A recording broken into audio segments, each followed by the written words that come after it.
In 1925, a family of 7 on Hester Street lived in 2 rooms and fed everyone on what a single chicken could give. Not the meat. The meat was for the Sabbath.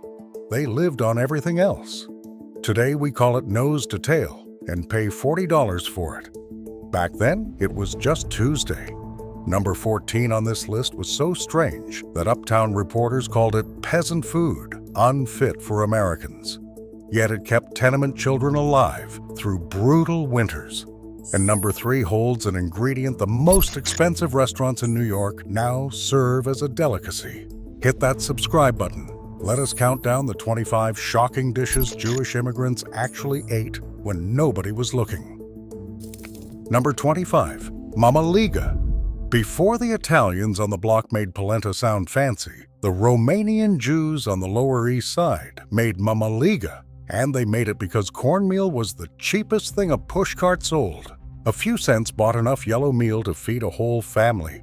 Your great-grandmother would boil water in a heavy pot, rain the cornmeal in with one hand while stirring with a wooden spoon in the other, and keep stirring until her arm ached and the mush pulled away from the sides. Then she poured it onto a board and cut it with a string because a knife would drag.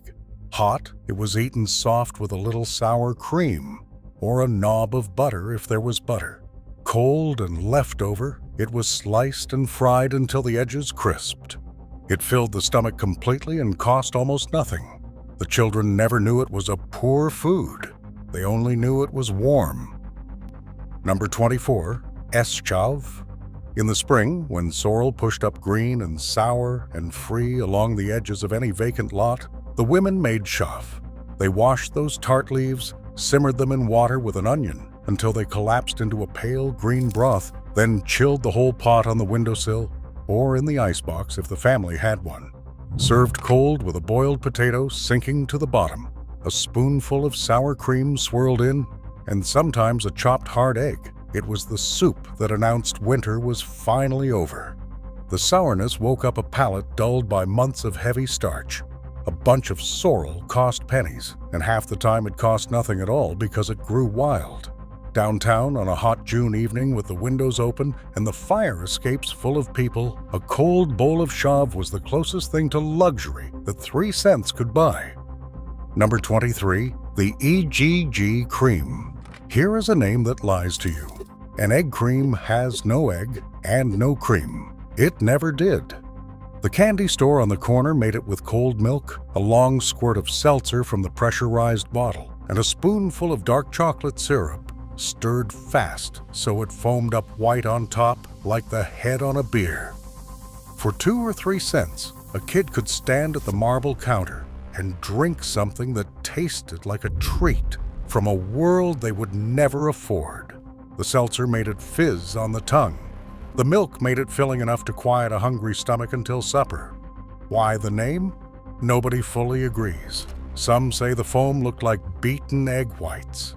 Either way, the egg cream was the drink of the Jewish Lower East Side, and the people who made it best guarded their syrup to seltzer ratio, like a family secret. Number 22, Pletzel, the onion board. Long before everyone knew the word focaccia, the bakeries on Rivington Street pulled flat rounds of bread from the oven that were dimpled, chewy, and blanketed with soft onions and poppy seeds. They called it Pletzel, sometimes onion board. The dough was the same the baker used for bailes, just rolled flat and crowned with diced onion that had been softened in a little oil so it would not burn, then showered with poppy seeds and coarse salt. It came out the size of a dinner plate, crisp on the bottom, tender in the middle, smelling so strongly of onion that you could find the bakery with your eyes closed. A whole Pletzel cost a nickel and could anchor a meal with nothing but a glass of tea beside it. Workers tore off chunks on their way to the garment factories. It was the cheapest way to put the smell of fresh bread into a tenement kitchen. Number 21, matzo brie. After Passover, every household had broken sheets of matzo left in the box, and nothing in that house was ever thrown away. So the matzo became breakfast, and breakfast became something the children begged for the rest of the year. Your grandmother would break the matzo into rough pieces, run them under water, or soak them in milk just long enough to soften without going to mush, then squeeze out the excess, beat in a couple of eggs, and fry the whole thing in a pan slicked with schmaltz or butter. Some families made it loose and scrambled. Some pressed it flat into a pancake and browned both sides. Then came the argument that split families for generations: salt or sugar, salt and pepper for the savory camp, sugar, cinnamon, or a smear of jam for the sweet. A few eggs and some leftover matzo fed everyone, and it cost next to nothing because the matzo was already paid for. It was thrift turned into something the family fought to finish. Number 20. Sour pickles from the barrel. Down on Essex Street, the picklemen stood over wooden barrels of brine that had been fermenting for weeks, and for 1 penny a child could fish out a pickle with their bare hand and walk away happy. These were not the bright vinegar pickles in a supermarket jar.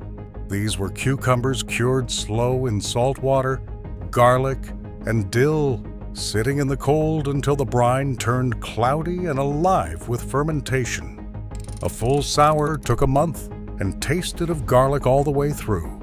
A half sour was younger, still crisp and green at the center. Families bought them by the handful because they were cheap, they lasted, and a sour pickle could make a plain piece of bread feel like a meal. And here is the part nobody talks about now. The fermentation made them full of the good bacteria that doctors charge money for today. The picklemen did not know the science. They just knew the barrel worked. Number 19. Black bread with nothing. This was the meal that said the money was gone and payday was still days away. A dense, dark loaf of pumpernickel or sour rye, the kind that weighed like a brick and stayed fresh for a week, cut into thick slices and eaten plain. If there was a scrape of schmaltz, that was a good night. If there was an onion to rub across the crust, that was a celebration. The bread itself carried the meal, deeply sour, faintly sweet from the molasses in the dough, chewy enough that you had to work for every bite, which made a small amount feel like a lot. A whole loaf cost around 7 cents and could feed a family for 2 days if it had to. The garment workers carried slabs of it wrapped in newspaper to eat at their machines. The children dunked it in tea. There was no shame in it because every family on the block was eating the same dark bread, and everyone understood exactly what week it had been. First pattern break. Here is where the truth about this food gets real.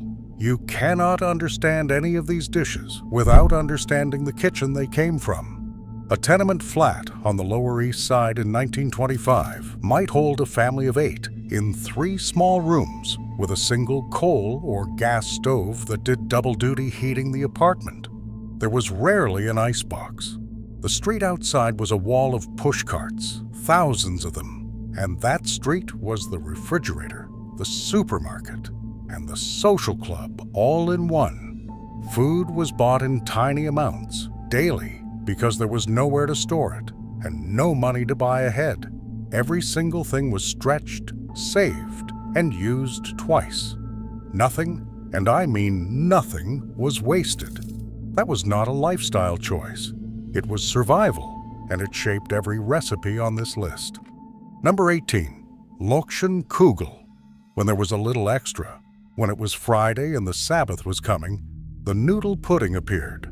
Lokshen Kugel started with egg noodles, boiled and drained, then bound together with eggs and whatever the family could afford to make it rich.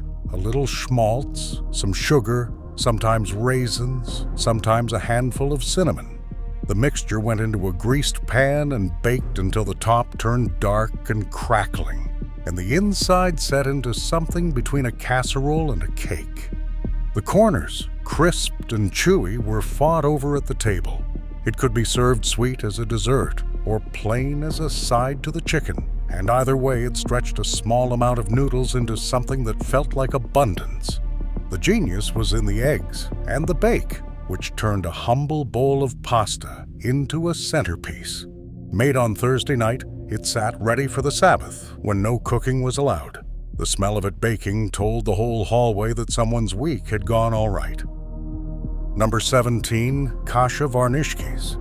Buckwheat groats, called kasha, were one of the cheapest grains a family could buy, and they came to America in the pockets and memories of Jews from Russia and Poland.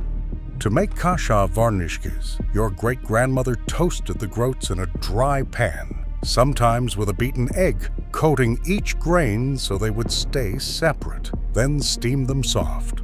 She fried onions slowly in schmaltz until they were deep brown and sweet, boiled up some bow tie noodles, and tossed it all together. The result was nutty, savory, and filling in a way that stuck with you through a long, cold day. The buckwheat had a flavor unlike anything else, earthy and almost smoky from the toasting. A pound of kasha cost very little and swelled to feed many. Today, nutritionists call buckwheat a complete protein packed with minerals, and they sell it in health food stores at a premium. The immigrant cooks did not know about complete proteins. They knew kasha was cheap, it stored well, and it kept their families on their feet. Number 16, borscht. Most Americans, if they have heard of borscht at all, think of something strange and violently purple. To the Jewish families of the Lower East Side, it was simply soup, and it was everywhere. Beets were one of the cheapest vegetables on the pushcart, sold by the bunch with the greens still attached. The cook would simmer them with onion and a little sour salt until the broth turned a deep, glowing red, sweet, and sour at the same time. In summer, it was served cold, with a boiled potato dropped in steaming so the hot and the cold met in the bowl.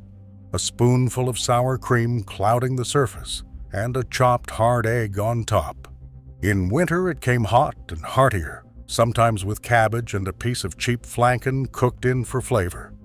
For pennies a bunch, the beet became supper, and that vivid red bowl was the taste of the old country carried across the ocean. Number 15, stuffed cabbage. Here was the dish that made a quarter pound of meat feed a whole family and feel like a feast. The cook took a head of cabbage, cored it, and dropped it whole into boiling water until the outer leaves were soft enough to peel away without tearing. Each leaf became a wrapper for a filling of rice, patted out with just a little ground meat, an onion, and an egg to hold it. The bundles were rolled tight, packed into a pot, and simmered for hours in a sauce of tomatoes turned sweet and sour with sugar and sour salt, sometimes with raisins thrown in. The rice swelled and soaked up the sauce. The cabbage went silky, and a small amount of meat flavored every single bite. Different families called it holishkis, prakas, or just stuffed cabbage. A head of cabbage cost a few cents, and the dish stretched for days, tasting better each time it was reheated. Number 14, pizza. Here is the dish that horrified the uptown visitors and held the Lower East Side together. Pizza was made from calf's feet, one of the cheapest, most overlooked things at the butcher. The part most Americans threw to the dogs. The cook scrubbed the feet, simmered them for hours with garlic, onion, and bay until all the collagen melted out of the bones and cartilage into the water. The meat and soft bits were picked off, the garlic was crushed, slices of hard-boiled egg were arranged in the dish, and then the whole thing was poured over and left in the cold to set.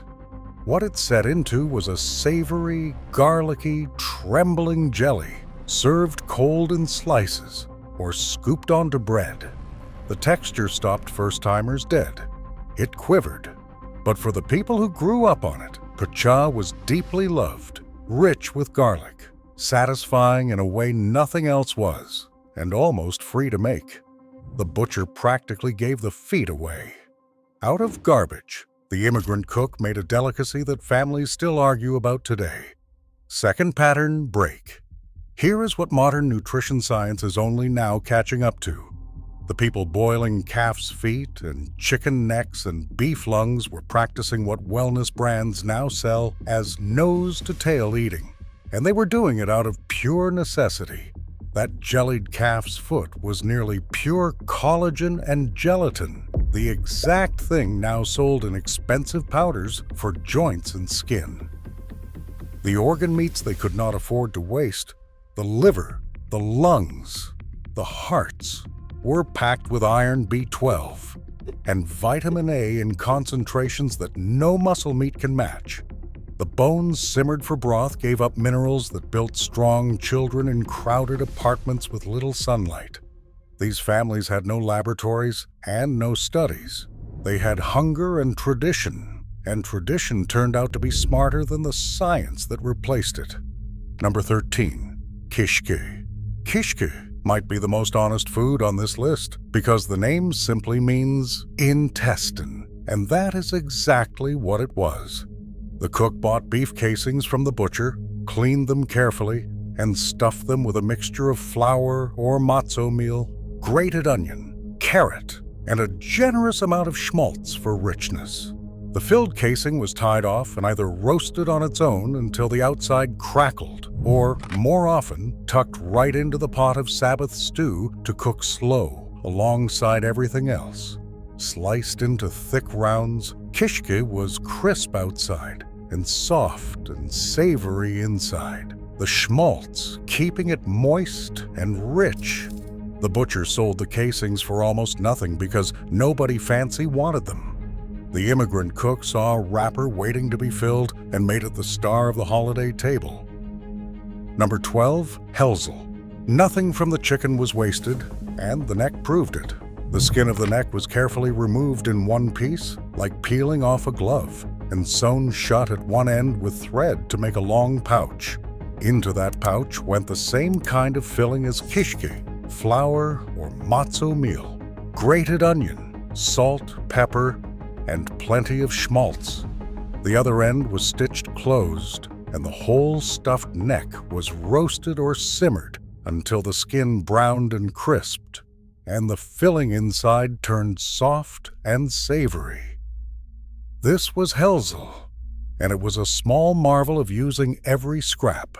The neck, which most cooks today drop straight into the trash or the stock pot, became a deliberate dish, planned for and looked forward to. It was rich from the rendered skin, comforting from the soft stuffing, and it stretched the bird even further than seemed possible. A chicken in those days was expensive and bought live from the pushcart, so the family was determined that nothing on it would go uneaten, right down to the skin of the neck.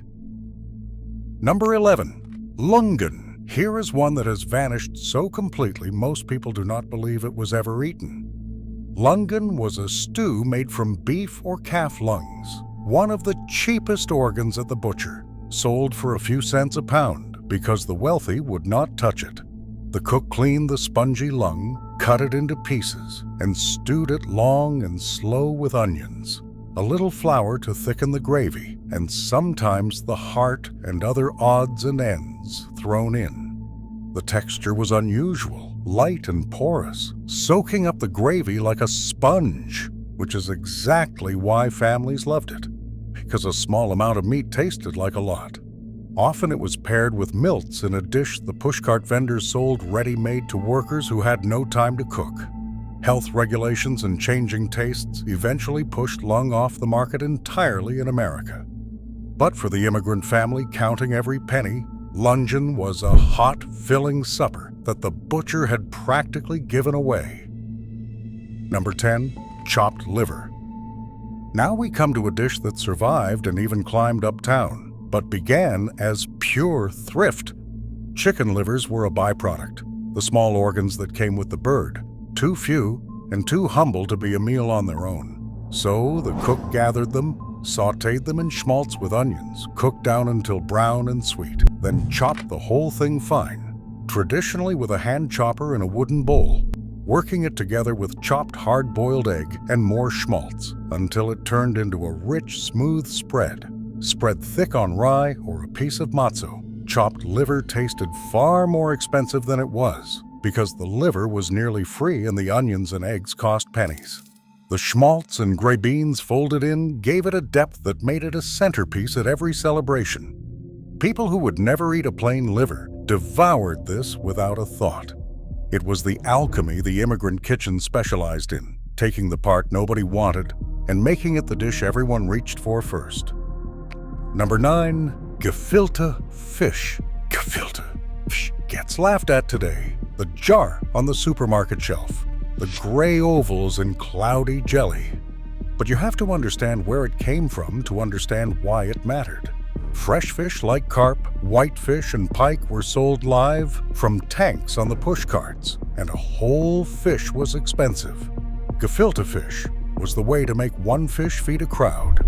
The cook ground the flesh fine, mixed it with onion, egg, and a little matzo meal to stretch it, seasoned it, often with a pinch of sugar in the style brought from Poland, then poached the patties in a broth made from the bones, heads, and skin so nothing was lost.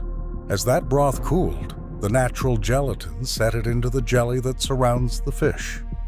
It was served cold with a fierce dab of horseradish that cleared your sinuses. The whole purpose was economy, turning one costly fish into many servings while wasting not a scale of it. What looked strange now was simply the cleverest way to put fish on a poor family's holiday table. Third pattern break. Here is something the modern grocery store does not want you to think about. Almost every dish on this list was killed by convenience, not by taste. The families making gefilte fish from a live carp, rendering their own schmaltz, fermenting their own pickles in a barrel, were not doing it for fun. They did it because there was no other option, and the food was extraordinary precisely because every step was done by hand with care. Then came the jar, the can, the frozen package. The companies promised to free women from the labor, and they did, but they also quietly replaced the real thing with a pale imitation and charged money for it. We traded a kitchen full of skill for a shelf full of products, and we told ourselves it was progress. The recipes did not get worse. We just stopped making them, and a generation forgot they were ever real. Number 8, cholent.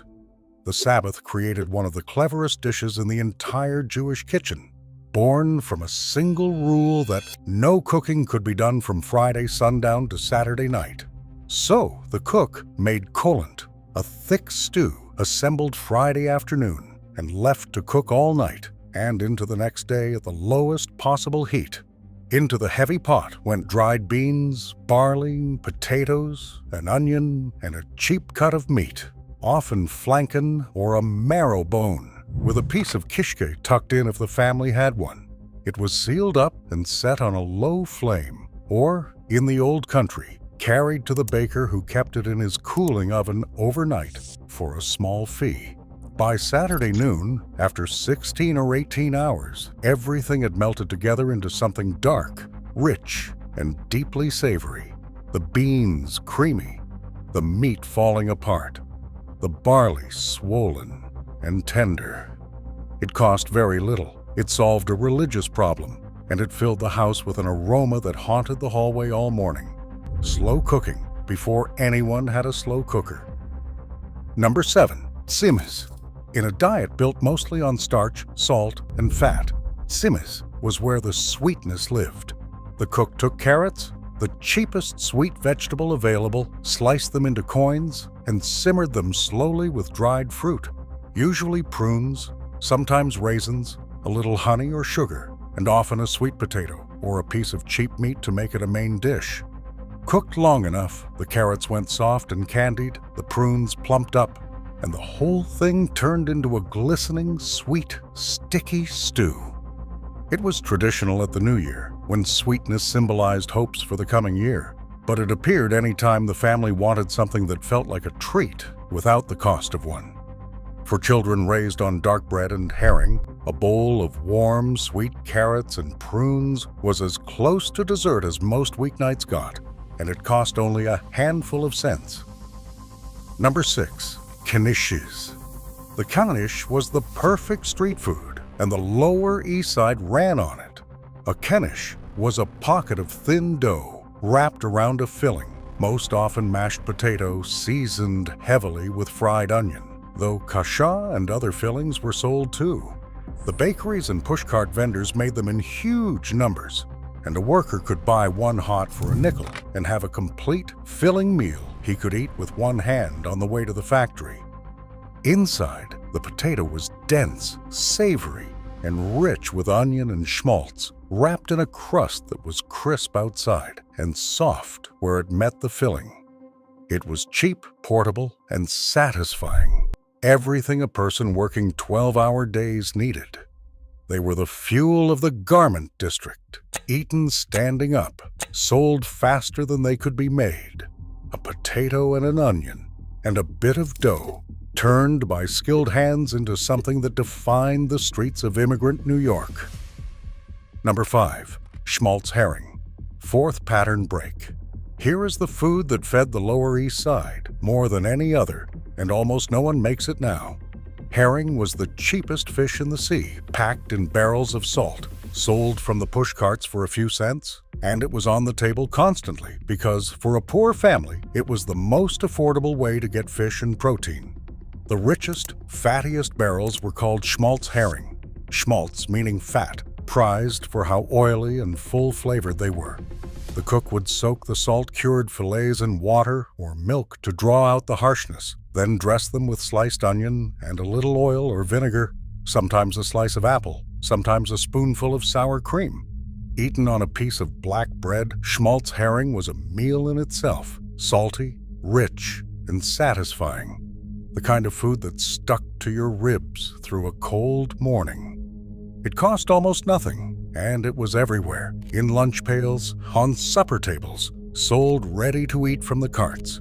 Doctors now praise oily fish for the heart. The herring barrel got there first. Number 4. Gry beans. When a family rendered chicken or goose fat into schmaltz, the fat did not give itself up alone. Left behind in the pan were the bits of skin and onion, fried slowly until they turned deep golden brown, crisp and impossibly savory. These were gry beans, and they were treasure. Nothing was added and nothing was bought. They were simply the glorious byproduct of making schmaltz, the cracklings that came free with the fat. The cook would scoop them out, sprinkle them with salt, and the children would hover.